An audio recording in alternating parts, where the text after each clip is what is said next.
sa balita ngayong tanghali. Pagkaka-deny sa hiling na political asylum ni suspended Congressman Arnolfo Teves Jr., posibleng matalakay ni PBBM at Timor-Leste Prime Minister ayon kay House Speaker Martin Romualdez. Ina ni Mary Jane Veloso nanindigang inosente at hindi na dapat ikulong ang kanyang anak kapag napauwi sa Pilipinas. Pag-issue ng visa sa mga Pilipino pansamantalang sinuspinde ng Kuwaiti government.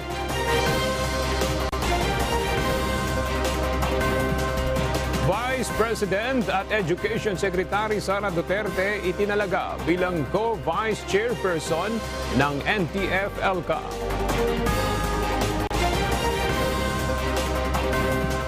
At singil sa kuryente ng Meralco tataas ngayong buwan ng Mayo.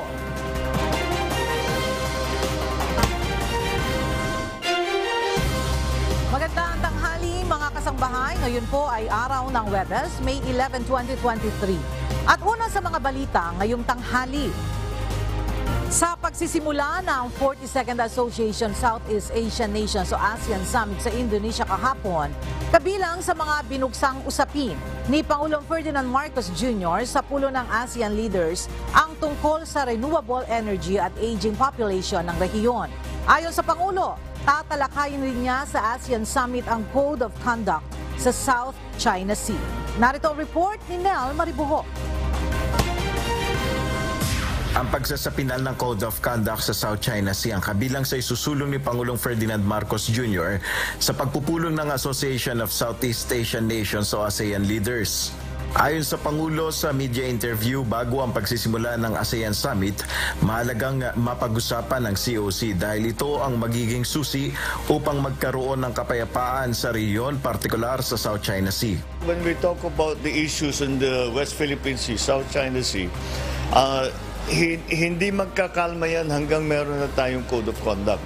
Kasi may Code of Conduct, lahat pa sa susunod lahat. That makes things clearer. Walang possibility na magkamali kasi maliwanag dapat ang usapan. Ayon pa kay Pangulong Marcos Jr., hindi rin maaaring iwasan ang isyu sa Taiwan Strait. Mahalaga rin na niya itong mapag-usapan dahil ito ay alalahanin rin ng ASEAN. Parang inevitable unavoidable yung subject matter na yan. Dahil pare-pareho na mga membro ng ASEAN, siyempre it is a grave concern to all the member states of ASEAN. Kahapon, formal nang nagbukas ang 42nd Summit ng ASEAN. Winelcome ni Indonesian President Joko Widodo ang ASEAN member states sa Labuan, Baguio, Indonesia. Sa plenary session, nanawagan ng pagkakaisa ang Indonesian President sa gitna ng mga hamon sa rehiyon. I am confident that we are confident that ASEAN is capable as long as we hold a key element, unity. With unity, ASEAN would be able to play a central role in bringing peace and growth. Sa naturang sesyon, nagpahayag ng pagkabahala si Pangulong Marcos sa tumatandang populasyon ng Southeast Asian region. Ayon sa Pangulo, maaari itong tignan bilang oportunidad at isang hamon, lalo na pagdating sa social benefits at social empowerment. Binigyan din ni PBBM ang paggamit ng renewable energy at alternatibong energy technologies, kung saan ayon sa Pangulo, ginagawa na ng Pilipinas ang papel nito upang makalipat sa cleaner energy. Nel Maribuhok, UNTV News and Rescue. Diyos ang aming sandigan, serbisyo publiko ang aming pinahalagahan. Samantala, kabilang si Pangulong Ferdinand Marcos Jr. na humarap sa mga representatives ng Association of Southeast Asian Nations Business Advisory Council o ASEAN-BAC. Dito umapila ang Pangulo sa ASEAN na suportahan ang tinatawag na nano businesses. At para sa detalye, makibalita tayo kay Nel Maribuhok live. Nel, ano ba itong nano businesses at ano daw yung maitutulong nito sa mga bansa pagdating sa usaping pang-ekonomiya? Yes, aga sa intervention ni Pangulong Ferdinand Marcos Jr. sa pagharap ng Association of Southeast Asian Nations o ASEAN leaders sa ASEAN Business Advisory Council na may epekto ito sa buhay ng mga tao. Ang mga hindi kilala na kategorya na ito ng pagnenegosyo kabilang nga itong nano-businesses. Ayon sa Pangulo, ang nano-businesses ay mga solopreneurs, mga negosyo na pangkaraniwan ay mga nasa tahanan lamang, kabilang ang mga makeup artists, vulcanizers, independent dispatch riders at mga nagtitinda ng kung ano-ano mga produkto. Paliwanag ni PBBM, malaki ang papel ng mga ito sa mga bansa kung saan ang kanilang mga klasifikasyon anya ay hindi pumapasa sa pamantayan ng micro, small at medium enterprises. Umapela ang Pangulo sa ASEAN na huwag kalimutan ang nano-businesses at sa pagsuporta sa informal business enterprise. Magbibigay rin sila ng contribution anya sa ekonomiya. Kinilala at suportado naman ni ASEAN Business Advisory Council Chair Muhammad Arjad Rasjid Prabu Mangkunikrat ang naging panawagan na ito ni Pangulong Marcos. Ang ASEAN ang nananatiling nasa ikalimang largest economy sa mundo noong 2021 na may $3.3 trillion na pinagsama-samang gross domestic product o GDP ng 10 ASEAN member states. Ngayong araw naman ay nakatakdang umuwi na pabalik ng Pilipinas si Pangulong Marcos matapos dumalo nga sa 42nd ASEAN Summit sa Indonesia. Balik sa iyo, Aga. Maraming salamat, Nel Mariboho. Nananawagan ng tulong kay Pangulong Ferdinand Marcos Jr. ang pamilya ni Mary Jane Veloso. Ayon sa ina ni Mary Jane, hindi na dapat makulong pa ang kanyang anak sakaling mapauwi na ito sa Pilipinas. Narito ang report ni Grace Flores. Buo ang tiwala ng magulang ni Mary Jane Veloso sa kakayahan ni Pangulong Ferdinand Marcos Jr. na mabigyan ng executive clemency ang kanilang anak. Sa kabila ito ng mahigpit na batas na ipinatutupad ng bansang Indonesia kontra iligal na droga.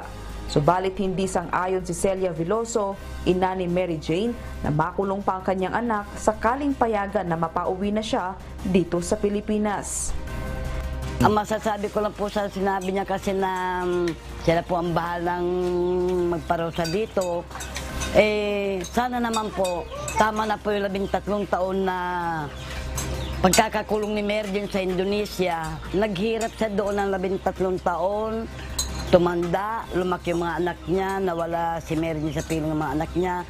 Nagdusa na walang kasalanan.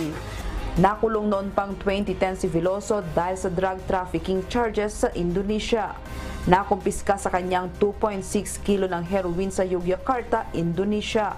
Samantala, nababahala rin sa Aling Celia sa dalawang anak ni Mary Jane na nasa grade 9 at grade 12 na ngayon.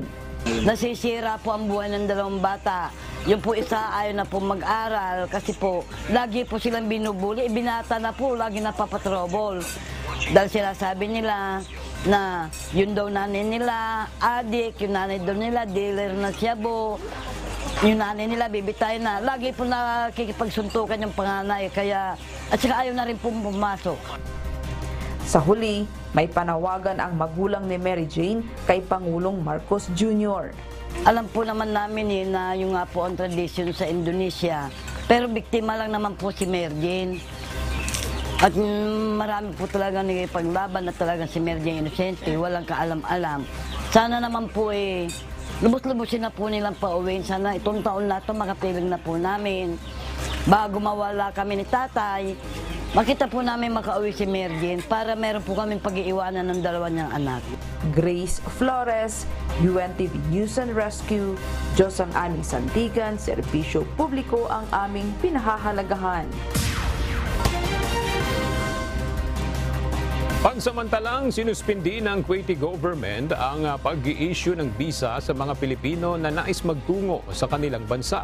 Sa ngayon, hinihintay pa ng Department of Migrant Workers ang formal na komunikasyon ng Kuwaiti government hinggil dito. Mula sa Quezon City, may report si Janice Inhente live. Janice, ano yung dahilan bakit hindi na muna mag-i-issue ang Kuwaiti government ng visa sa mga Pilipino? Aga, batay sa inilabas na anunsyo ng Kuwaiti Interior Ministry, bigo umanong sundin o maipatupad ng Philippine government ang labor agreement o bilateral agreement sa pagitan ng dalawang bansa.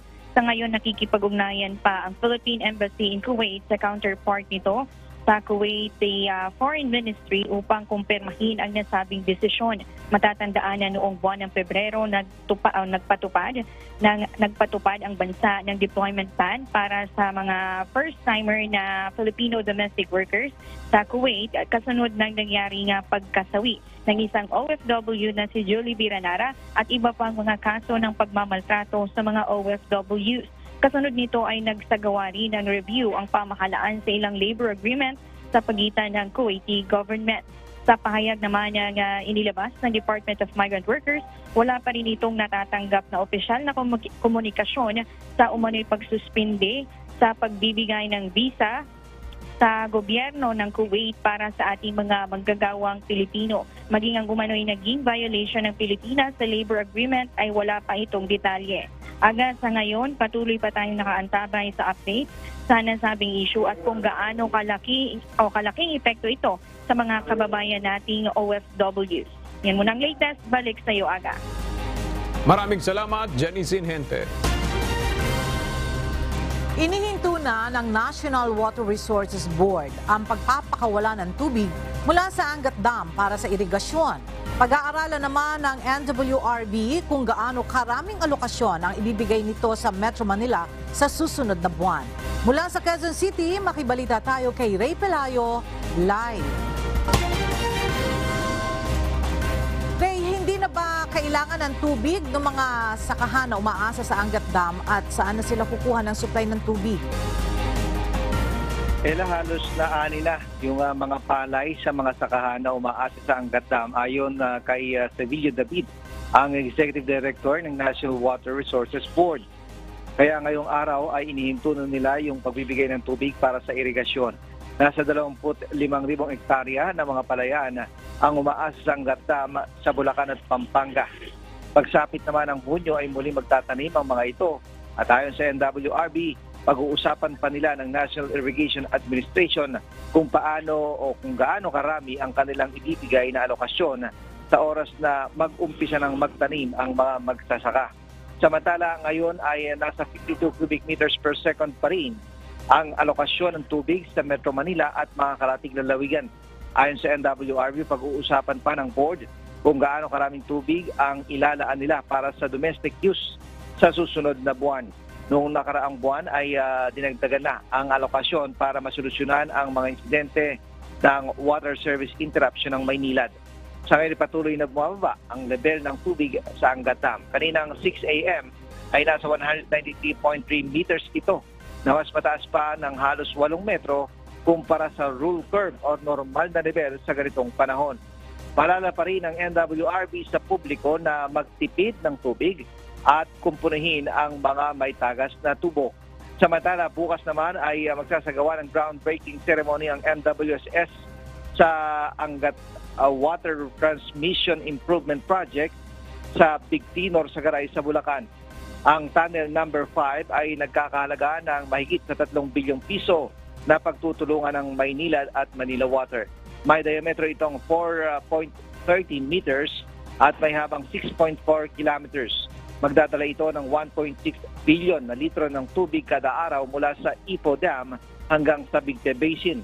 Matatapos ang proyekto sa September 2023. Ela o 24. Alright, maraming salamat, Ray Pelayo. Pinaghahandaan ng Laguna Lake Development Authority ang posibleng maging epekto ng El Nino sa lawa ng Laguna. Kabilang dito ang pagkakaroon ng fish kill at banta sa produksyon ng tubig na isinusupply sa Metro Manila. Narito ang report ni Ray Pelayo. Kumpiyansa ang Laguna Lake Development Authority o LLDA na kakayanin ng lawa na matagalan ng epekto ng El Nino.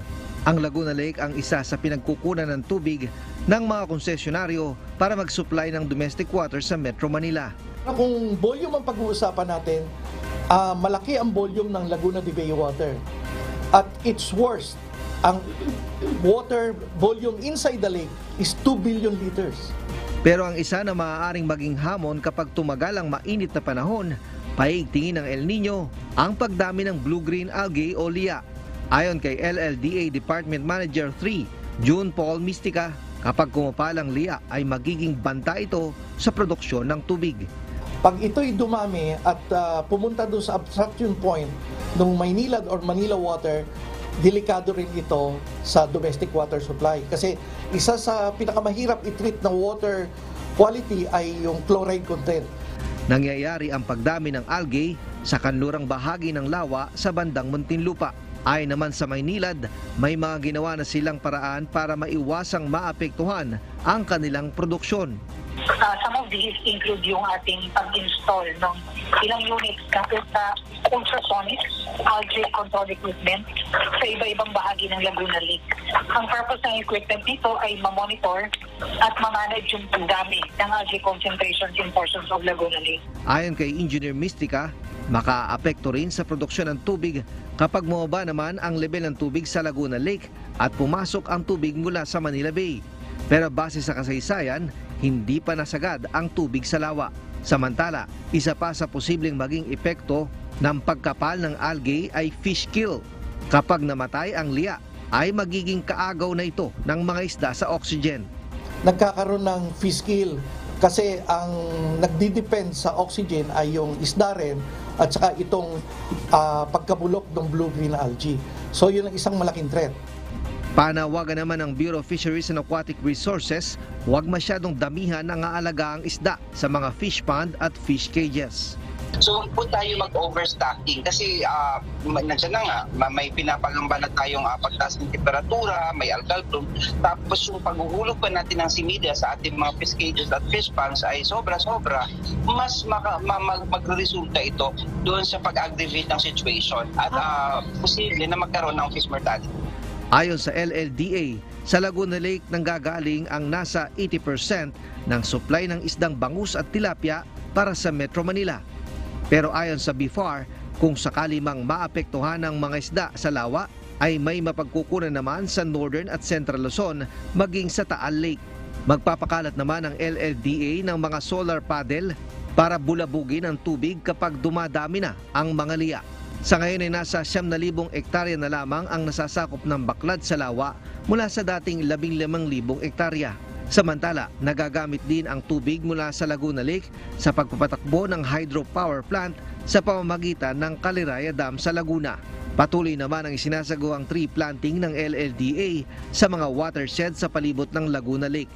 Sa mga nakalipas na taon lang ay umabot na sa halos 400 hektarya ang kanilang nataniman na kayang pumigil ng 5 bilyong litro ng tubig. Ray Pelayo, UNTV News and Rescue, Diyos ang aming sandigan, serbisyo publiko ang aming pinahahalagahan.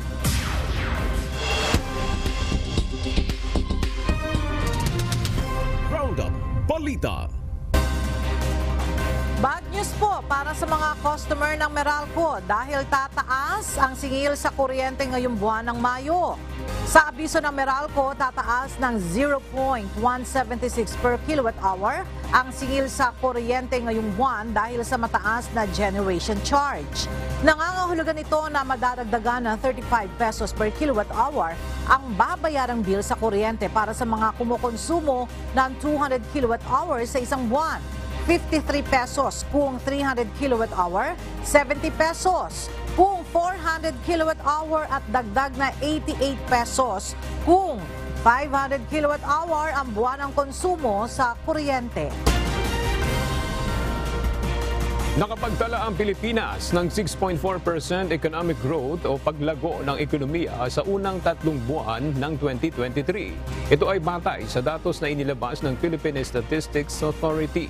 Gayunman, mas mababa pa rin ito sa 8.3% na gross domestic product growth sa kaparehong panahon noong 2022. Ayon kay National Statistician Dennis Mapa, main contributor sa paglagong ito ay ang wholesale retail trade at motor vehicles and motorcycles repairs. Kabilang din sa nakapag-ambag sa economic growth ay ang financial and insurance activities at other services. Tinitingnan ngayon ng Department of Agriculture ang posibilidad na mag-angkat ng puti at pulang sibuyas tuwing panahon ng lean months o ang mga buwan na wala o mahina ang anihan. Ayon sa DA, layo nito na masigurong may sapat na supply ng sibuyas sa bansa at maiwasan ang muling pagtaas ng presyo nito gaya ng nangyari noong nakaraan. Sa kabila nito, tiniyak pa rin ng DA na tutulungan nila ang mga magsasaka upang maging competitive ang presyo ng mga lokal na sibuyas. Itinalaga ng National Task Force to End Local Communist Armed Conflict o NTF-ELCAC Executive Committee si Vice President at Education Secretary Sara Duterte bilang co-vice chair ng task force. Ayon kay NTF-ELCAC Vice Chairman National Security Advisor Secretary Eduardo Anyo, mapapalakas pa ang kanilang mandato na isulong ang kapayapaan at kaunlaran sa mga barangay ngayong kasama na si VP Duterte sa task force. Nagpasalamat naman si Vice President Duterte sa pagkakatalaga sa kanya sa bagong posisyon. Ayon sa opisyal, desidido siya na palakasin pa ang kampanya ng pamahalaan kontra terorismo. Inaasahan na ng Civil Aviation Authority of the Philippines o CAAP ang ilang flight disruptions kasabay ng isasagawang 2-hour airspace shutdown sa May 17. Ito ay para bigyan daan ang corrective maintenance ng Air Traffic Management Center. Ayon sa CAAP, maapektuhan nito ang 4 na regional flights sa Clark International Airport. Ang AirAsia Philippines nag-retime ng 12 flights sa May 16 at 2 flights sa May 17 habang kinansela ang 6 na domestic flights sa May 17. Samantala, walang flights na maapektuhan sa Mactan Cebu International Airport. Pinapayuhan ng CAAP ang mga pasahero na nakabook na ang flight sa May 16 o May 17 na makipag-ugnayan sa kanilang sasakyan na airline upang malaman kung kabilang sila sa mga maapektuhan ng isasagawang airspace shutdown. Unti-unti nang umuusad sa Senado ang panukalang aumento sa sahod ng mga minimum wage earner sa bansa. Inaprubahan kahapon in principle ng Senate Committee on Labor, Employment and Human Resources Development ang panukalang 150 pesos na across-the-board wage increase para sa mga manggagawa sa pribadong sektor. Isang technical working group ang bubuuhin para matalakay ang panukalang Graduated Wage Increase Scheme para sa micro, small and medium enterprises o MSMEs. Ayon kay Senate President Juan Miguel Mig Zubiri, target ng Senado na maaprubahan ang panukala bago mag-adjourn ang sesyon ng Kongreso sa susunod na buwan. Muling ipinagpatuloy ngayong araw ng Senado ang pagdinig sa nangyaring pamamaslang kay Negros Oriental Governor Roel Legamo at iba pang kaso ng pagpatay sa probinsya. Dito, unang humarap ang kinatawan ng isang law firm na nagpiyansa sa na-contempt noon ng Senado na si Police Staff Sergeant Noel Alabata. Mula sa Senado, may report si Harleen Delgado live. Arlene, ano na yung latest sa sinasagawang pagdinig ngayon dyan sa Senado? Aga, ipinapasampi na nga ni Senate Committee on Public Order and Dangerous Drugs sa law firm na nagpiyansa kay Police Staff Sergeant Noel Alabata ang mga dokumento nito. Si Alabata ang itinuturong nasa likod ng pamamaril noong 2021 sa 2 negosyante sa Dumaguete na sina Anthony Ong at Sandy Tinguha na parehong nakaligtas sa insidente. Sa ikalawang pagdinig ng Senate Committee on Public Order and Dangerous Drugs ngayong araw sa Degamo assassination at Negros killing, sinabi ni Attorney Rosel Erames ng Erames Law Office na isang Alfonso Tan ang kanilang pinyansahan at hindi si Alabata.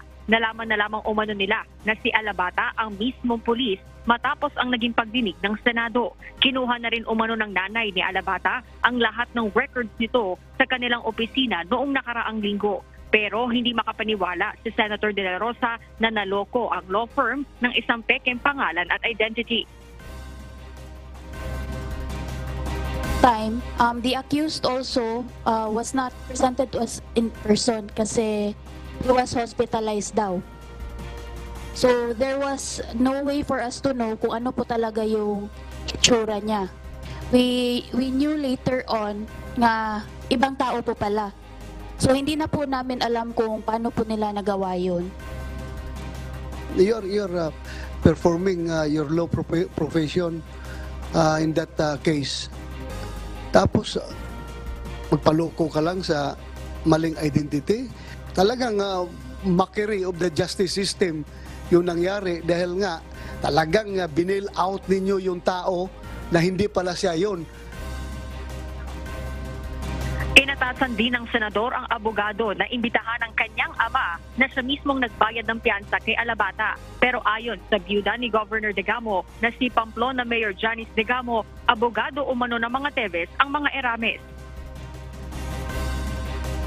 The same Romel Erames, the father of the lady lawyer Erames here, is the one who posted bail and represented Congressman Arnie Teves in a case about online sabong that happened in Cebu City. And the Erameses are known to be lawyers of the Teveses. We do not handle any personal cases of the Teveses po. And we do not have a retainer contract between them. Therefore, somebody's lying before this committee. The Isabong case that we handled in Cebu. Oh, yung Isabong, kayo yon? Yes po, we are part of the legal team po.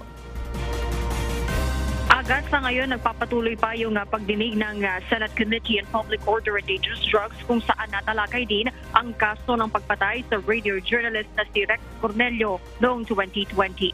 At yan muna ang update mula rito sa Senado. Balik sa'yo, Aga. Maraming salamat, Arlene Delgado. Hihilingin ng Department of Justice sa Department of Foreign Affairs na kanselahin nga ang pasaporte ni suspended Negros Oriental Representative Arnolfo Teves Jr. Ito ay matapos tanggihan ng Timor-Leste ang hiling ni Teves na political asylum sa bansa. Naniniwala din si Remulla na may iba pang passport na ginagamit si Teves. Narito ang report ni Dante Amento. Naniniwala si Department of Justice o DOJ Secretary Crispin Boyeng Remulla na kapag nakansila ang passport ni suspended Congressman Arnolfo Teves Jr. ay malilimitahan na ang galaw nito sa ibang bansa. Ito ay kung nakarating o naisampa na sa korte ang kaso laban kay Teves. Saka pa lamang maaaring kansilahin ang pasaporte nito, partikular ang kanyang regular passport. At kung may reklamo na sa piskalya laban sa suspendidong mambabatas, pwede nang simulang iproseso o hilingin ng National Bureau of Investigation o NBI ang pagkansila ng passport nito. But effectively, the passports are cancelled when there is already a court case. So we will wait for the cases to be filed before our courts, by the prosecutors, by the panel of prosecutors, before we seek for the cancellation of the passport. Kabilang sa kasong isasampa ng DOJ kay Teves ay multiple murder, multiple frustrated murder at mayroon pang hiwalay na terrorism case. Bukod sa kanyang regular na passport, naniniwala sa Secretary Remulla na mayroon pa itong ibang pasaporte na diplomatic passport. Ito anya ay ginagamit ng mga opisyal ng pamahalaan. Siyempre, travel document. Then he will have to rely on another travel document that will allow him passage to ports of entry and exit throughout the world. Samantala, sinabi naman ng abogado ni Teves na si Attorney Ferdinand Topacio na sa ngayon ay wala pang basihan para kansilahin ang passport ng kanyang kliyente. May tatlong dahilan lamang anya para makansila ang isang pasaporte. Una, kung ang may-ari nito ay puganti sa batas. Pangalawa ay kung nahatulan na sa isang krimen. At panghuli ay kung ito ay peke o tampered. Dante Amento, UNTV, News and Rescue. Diyos ang aming sandigan, serbisyo publiko ang aming pinahahalagahan. Naniniwala si House Speaker Martin Romualdez na malaki ang posibilidad na mapag-usapan nila Pangulong Ferdinand Marcos Jr. at Timor-Leste Prime Minister Taur Matan Ruac ang pagkakadenied sa hiling na political asylum ni suspended Congressman Arnolfo Teves Jr. Ang nasabing paghaharap ng dalawang lider ay inaasahang magaganap sa 42nd ASEAN Summit sa Indonesia. Gayunman maaring hindi niya hilingin ni PBBM ang pag-turnover ng Timor-Leste kay Congressman Teves para bumalik na ito ng Pilipinas. Ayon pa kay Speaker Romualdez, maaring i-acknowledge at pasalamatan lamang ni PBBM ang ginawang aksyon ng lider ng Timor-Leste, lalo't ito naman anya ang nararapat na mangyari kay Teves. Suportado ng pulisya at militar ang panukalang ipagpaliban ang barangay at sangguniang kabataan elections sa Negros Oriental, bunsod ng mga insidente ng karahasan sa probinsya. Narito ang report ni Harleen Delgado. Sinigundahan ng ilang ahensya ng gobyerno ang panukalang ipagpaliban muna ang barangay at sangguniang kabataan elections sa BSKE sa Negros Oriental sa Oktubre. Sa ika-4 na pagdinig ng Senate Committee on Public Order and Dangerous Drugs sa pagpatay kay Negros Oriental Governor Roel Degamo at iba pang kaso na pamamasang sa probinsya, nagpahayag ng suporta ang kinatawan ng Philippine National Police o PNP at Armed Forces of the Philippines o AFP sa Central Visayas sa panukala. Anila mas makabubuti ito upang matiyak ang seguridad at kapayapaan sa probinsya sa panahon ng eleksyon. Para at least, sir, the concentration po, sir, yung agam-agam po, sir, ng community sa Negros Oriental is mawala po. Yung full force po ng Region 7, sir, po is kung na-postpone, makakapag-concentrate po kami sa Region 7. Mas maganda po sana, sir, yung may postponement so that we can also request for additional forces coming from the other areas para po mapantayan talaga natin ito 557 barangays na maging peaceful po yung pagkandak ng barangay election. Suportado rin ng Commission on Elections o COMELEC ang panukala. Pero ayon kay COMELEC Chairperson George Erwin Garcia, may mga ilang issue na dapat munang mabigyang linaw kaugnay ng batayan sa postponement at ang magiging epekto nito sa term of office ng barangay officials. Kung sakali po ipopospone namin ng barangay SK elections, paano po yung mga barangay officials doon? Yung pong holdover capacity, hindi po wala po sa kapangyarihan ng Commission on Election. Yung pong status ng mga officials presently holding the position ng barangay at SK doon sa lugar. And that should be properly taken care of by the law. Sa kabila nito, tiniyak ni Garcia na agad magsasagawa ang komisyon ng pagdinig sa probinsya upang malaman kung sang-ayon ang mga residente na ipagpaliban ang eleksyon. Inaasahang ilalabas ng COMELEC ang desisyon sa Setyembre. Sa ilalim ng election laws, may kapangyarihan ng COMELEC na ipostpone ang eleksyon mula 30 hanggang 70 araw. Magkakaroon din ng command conference ang COMELEC at security forces kung saan bibigyang prioridad ang magiging hakbang sa sitwasyon sa Negros Oriental. And we will definitely insist that as far as the issue of Negros is concerned, baka pwedeng ma-prioritize. Kung ma-recommend sa atin ng security forces po natin, ng AFP at PNP na ilagay under COMELEC control ng isang area, the COMELEC will definitely abide. Jorlene Delgado, UNTV News and Rescue. Diyos ang aming sandigan, serbisyo publiko ang aming pinahahalagahan. Pinag-aaralan pa ng pamunuan ng Philippine National Police ang planong pagbuwag sa Philippine Drug Enforcement Group Special Operations Unit bilang bahagi ng paglilinis sa kanilang hanay.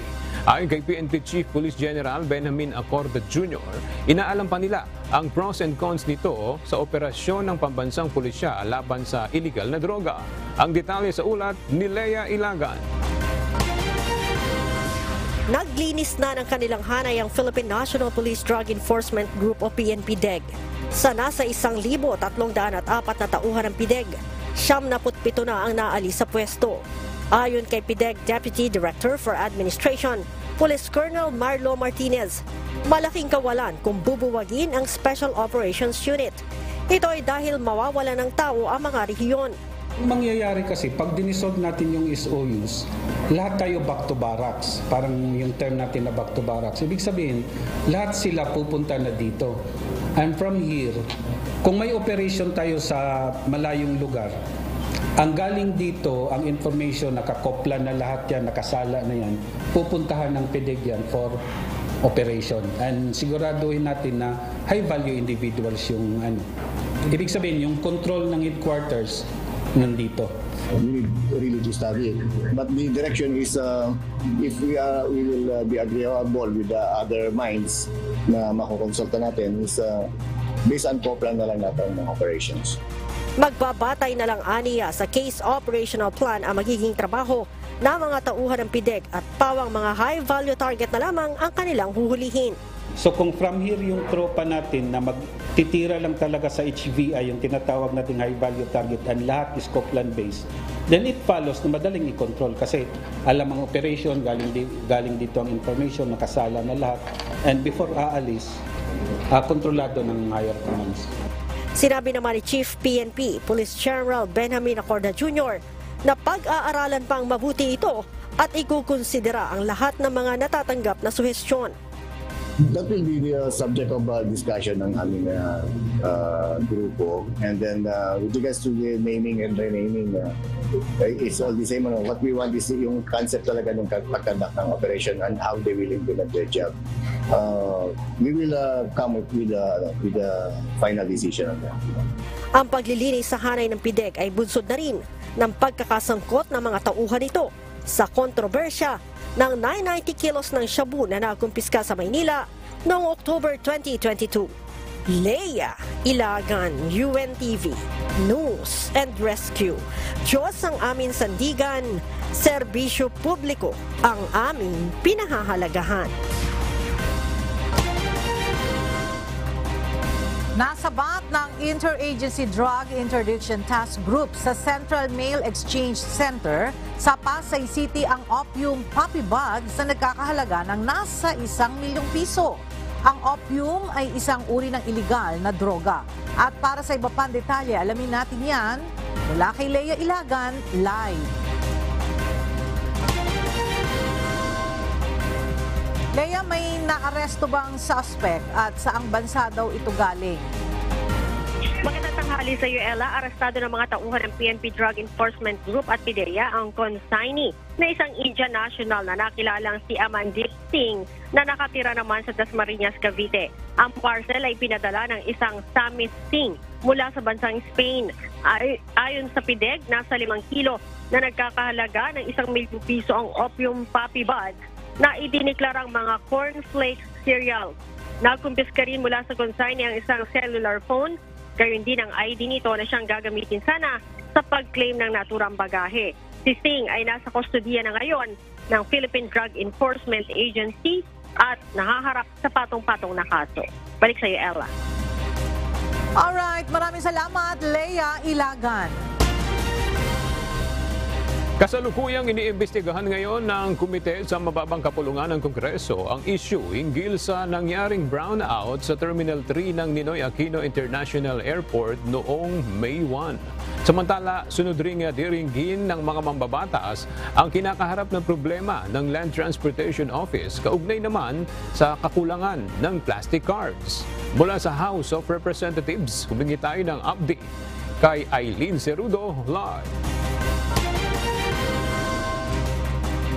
Eileen, ano na yung latest sa ginagawang investigasyon ngayon ng House Committee on Transportation?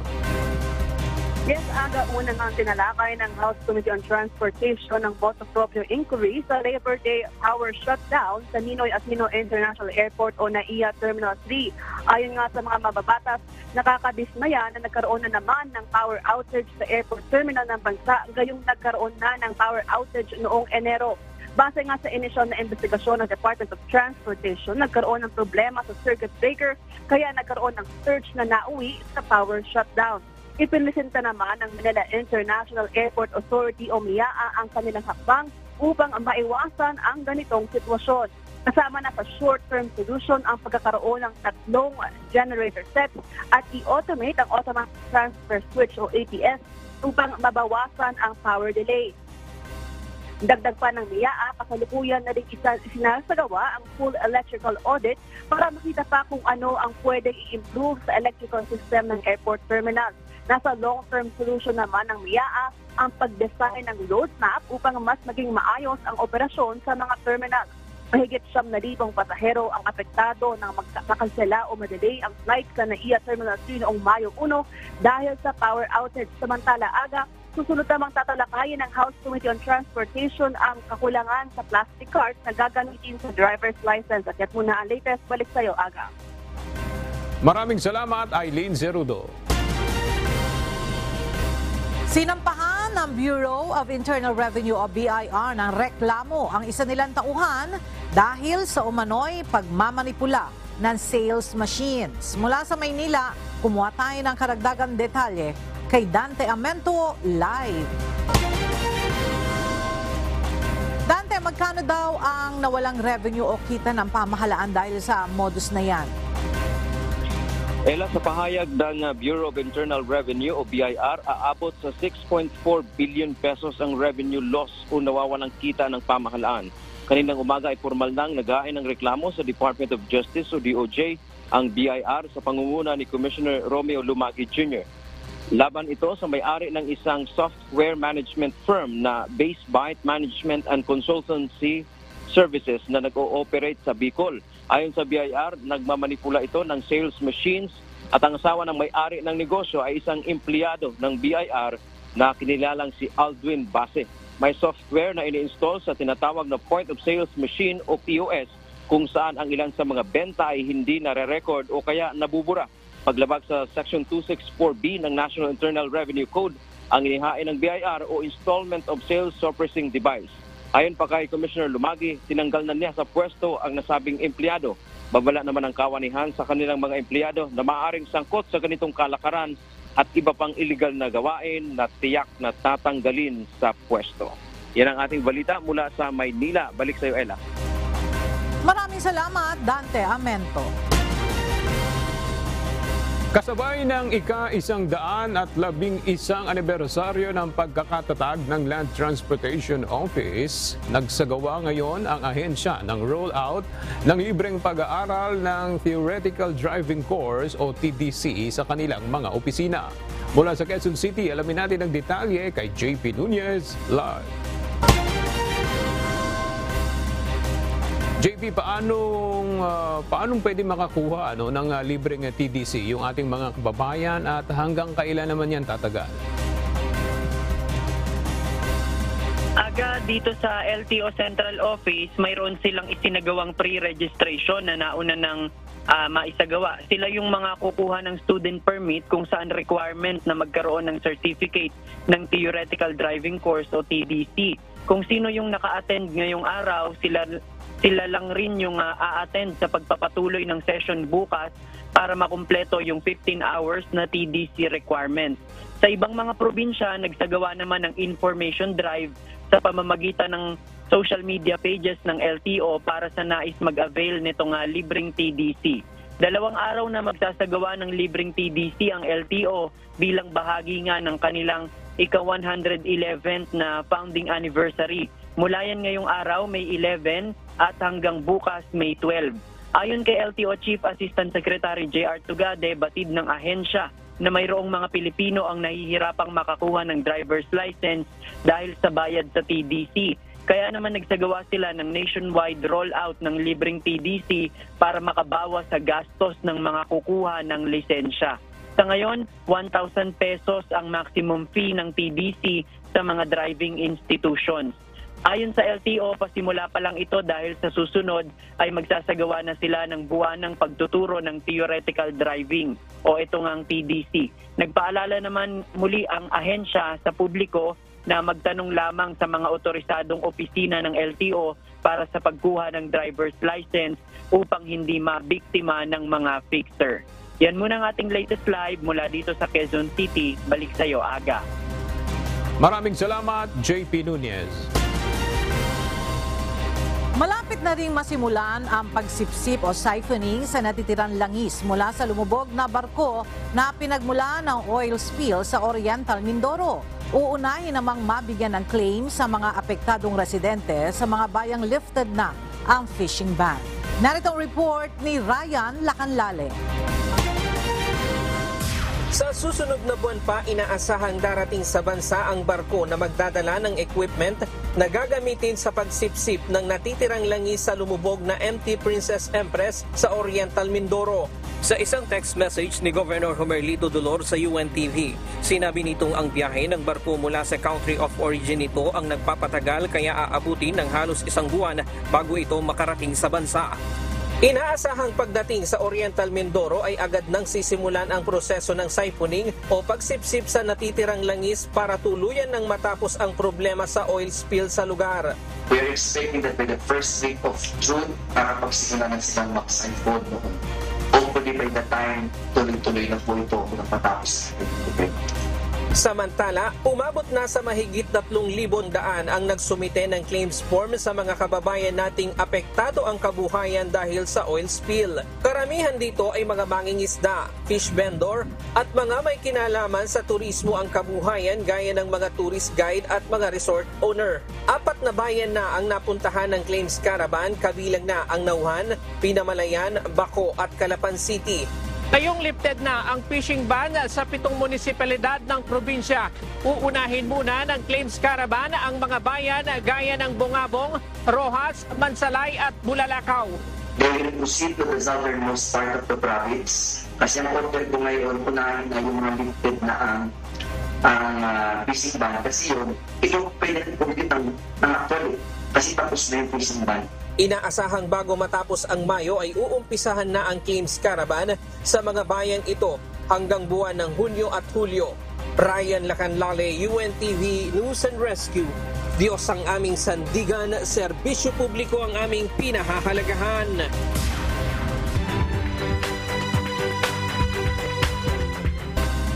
Na-rescue ng Zamboanga Sea-based Anti-Trafficking Task Force ang nasa 48 mga biktima ng human trafficking sa Port of Zamboanga City noong Lunes ng gabi.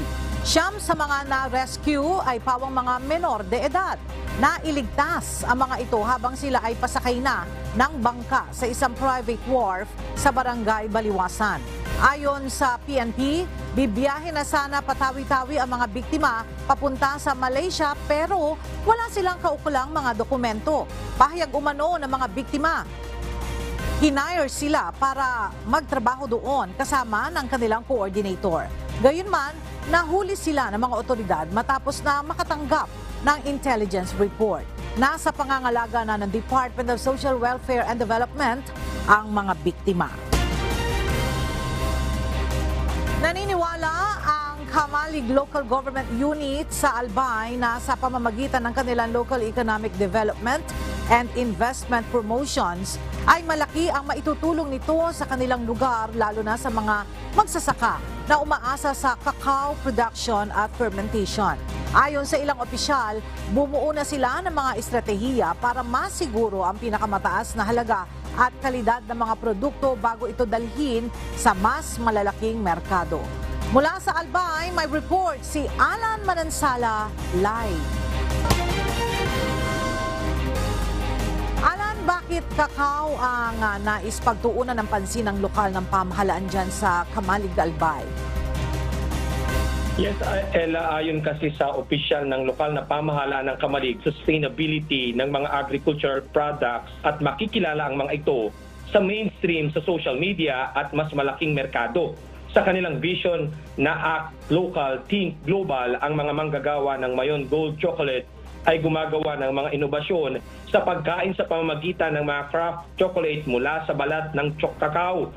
Mahalaga na sa kabuuan ang layunin ng kumpanya ay hindi ang kumita kundi ang maiangat sa kahirapan ang mga magsasaka.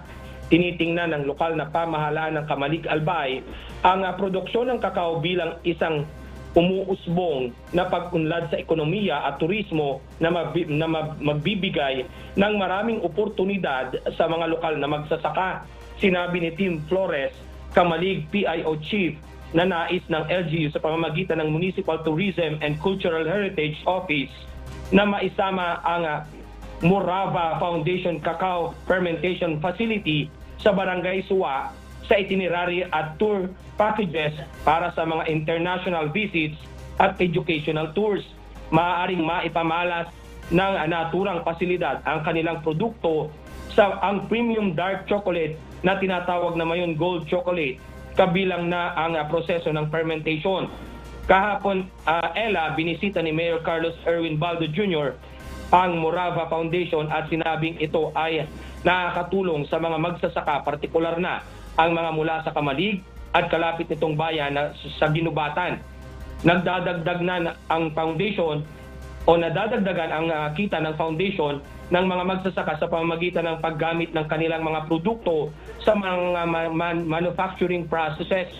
Maliban sa mga kakao sa farm, binibili rin nila ang mga kakao products mula sa mga magsasaka at makakatulong ito sa kanilang income.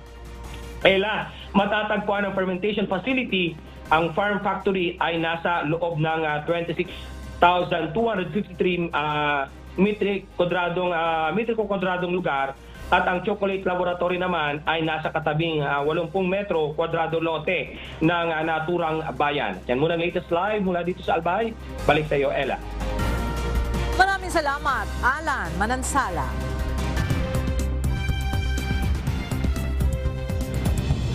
Plano ng Malaysia na ipatupad ang total ban sa plastic bags sa taong 2025. Layo nitong matugunan ang polusyon sa bansa dulot ng single-use plastic. Narito ang report ni Joan Tongol. Target ng Malaysian government na tuluyang ipagbawal ang paggamit ng plastic bags para sa retail purposes sa lahat ng business sectors sa bansa sa taong 2025.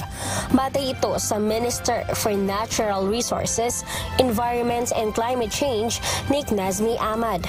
Ayon sa opisyal, by stages ang pagsasagawa ng No Plastic Bags campaign ng pamahalaan. Sinimula nito sa fixed business locations tulad ng supermarkets, mini-markets at sundry shops. Palalawigin naman ito sa iba pang business locations pagkatapos na may patupad sa lahat ng physical outlets sa taong 2025. Layon ng inisyatibo na tugunan ng polusyon sa Malaysia na dulot ng single-use plastic sa pamamagitan ito ng pagpapataw ng multa sa mga lumalabag sa kampanya at magkakaloob naman ng insentibo sa mga huminto ng gumamit ng plastic bags. Batay sa ulat ng Worldwide Fund for Nature, noong 2020, gumamit ang Malaysia ng 148,000 metric tons ng plastic para sa food packaging. Joanne Tongol, UNTV News and Rescue. Diyos ang aming sandigan, serbisyo publiko ang aming pinahahalagahan. Nakipagpulong si US President Joe Biden sa Republican leaders kaugnay ng debt limit ng Estados Unidos. Gayunman, wala pa ring napagkasunduan kaugnay ng issue.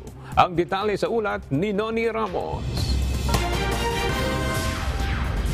Ipinahayag ni US President Joe Biden na nilinaw niya sa pakikipagpulong sa top Republican lawmakers na hindi isang option ang US default o kawalan ng kapasidad ng Amerika na makapagbayad ng utang. Sa gitna ng pagpalya ng dalawang partido na magkasundo kaugnay ng debt limit ng Estados Unidos. Nakipagpulong sina Republican House Speaker Kevin McCarthy at Senate Minority Leader Mitch McConnell kay President Biden sa White House Martes, May 9. Kasama rin ng Republicans ang dalawang top congressional Democrats na sina Senate Majority Leader Chuck Schumer at House Minority Leader Hakeem Jeffries. Ayon kay McCarthy, wala siyang nakitang anumang progreso kasunod ng pag-uusap. Nakatakdang makipagpulong muli ang apat sa American President sa Biyernes, May 12. In the meantime, we need to take the threat of default off the table. Samantala, tinanong ang presidente kung kinukonsidera na nitong ikansela ang nakatakdang pagbiyahe sa Asya para sa Group of 7 meetings hanggat hindi nare-resolba ang issue sa debt limit. It is possible, not likely. In other words, if somehow we got down to the wire and we still hadn't resolved this and the due date was in a matter of when I was supposed to be away, I would not go. I would stay till this gets finished. Nakasanayan ng pamamaraan sa Amerika ang pag-aalis ng debt ceiling na naglalagay ng limitasyon sa pangungutang ng pamahalaan para sa mga obligasyon nito. Subalit para sa Republicans na may control ngayon sa House of Representatives, nais nilang taasan lamang ang debt limit mula sa kasalukuyang $31.4 trillion kung maisa sa batas ang pagkontrol sa gastusin. Dahil sa kahalintulad na standoff noong 2011, naiwala ng Estados Unidos ang AAA debt rating nito. Noni Ramos, UNTV News and Rescue.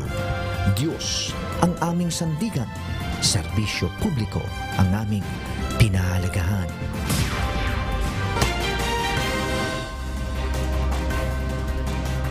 Good news po sa ating mga solid PBA 90s fans sa dako ng Mindanao. Ilang tulog na lang po at mangyayari na ang pinakaabangang PBA Legends Return of the Rivals sa Davao City. Kabilang sa mga maglalaban ay ang dalawang kupunan na pinakamatagal ng magkatunggali sa basketball history ng bansa. Narito ang report ni Lucille Lloren. Bakit rivals? Bakit Return of the Rivals? Kasi we want to relive yung PBA games na that shaped the history. Sa isang pambihirang pagkakataon, muling masasaksihan sa hardcourt ang mga kupunan na hinangaan ng karamihan at nagsilbing inspirasyon sa maraming kabataan sa larangan ng basketball. Magtutuo sa isang charity event ang Legends ng Philippine Basketball, ang isa sa tumatak na rival sa PBA, Ginebra versus Pure Foods. At sa pagkakataong ito, ang mga taga Mindanao naman ang dadayuhin ng PBA Legends Return of the Rivals. Gaganapin ito sa Yusip Gymnasium sa Obrero, Davao City sa darating na linggo, May 14, alas 5 ng hapon. We want the experience to be seen, to be felt by the Davaoeños or the Mindanaoans crowd since we have done it in Manila. Kabilang sa kasama sa lineup ng Ginebra ay sina JV Gayoso, Marlo Aquino, Noli Locsin, Vince Hizon, Willie Miller, Alan Caidic, Val David, Bong Alvarez, E.G. File at Johnny Abarientos. Ang maglalaro naman para sa Pure Foods ay sina Alvin Patrimonio, Dindo Pumaren, Bonel Balingit, Jeric Codeniera, Nelson Asaytono, PJ Simon, Ray Evangelista, Rodney Santos at Roger Yap. Higit pa sa layuning mabigyan ng ating kababayan sa Mindanao ng pagkakataon na muling makita sa court ang kanilang hinahangaang PBA players, layo ng event na matulungan ang mga retiradong PBA player. Dahil ang kita mula sa laro ay mapupunta sa PBA Legends Foundation. Ang PBA Legends Return of the Rivals ay nabuo sa pagtutulungan ng Philippine Basketball Association o PBA Legends Foundation at UNTV News and Rescue. Ito pong PBA Legends Foundation has been doing this fundraising campaign in partnership with UNTV. Nakakatuwa kasi yung ginagawa nilang yun, hindi naman para sa personal benefit na nila. Nare-realize din nila na sa paglalaro nila, meron silang pagkakataon na makatulong doon sa mga kapwa naming mga dating player na nangangailangan din ng konting assist. Yun sa mga kasamahan ko rin sa foundation, kaya saludo ako sa kanila dahil sila rin man tuloy-tuloy na tumutulong at gumagawa ng paraan na makatulong. Kasi kung hindi namin tutulungan yung sarili namin na mga kapwa namin basketballista, sinong tutulong? Hindi rin maganda naman na palagi na lang kaming nangihingi. Available ang tickets sa smtickets.com at SM Ticket outlets nationwide. Lucille Lloren, UNTV News and Rescue. Diyos ang aming sandigan, serbisyo publiko ang aming pinahahalagahan. At sa ating pong iiwang mga salita ng Diyos na ating sandigan mula sa aklat ng 3 Juan, Kapitulo 1, versikulo 11 na nagsasabi, Minamahal, huwag mong tularan ng masama, kundi ang mabuti. Ang gumagawa ng mabuti ay sa Diyos. Ang gumagawa ng masama ay hindi nakakita sa Diyos.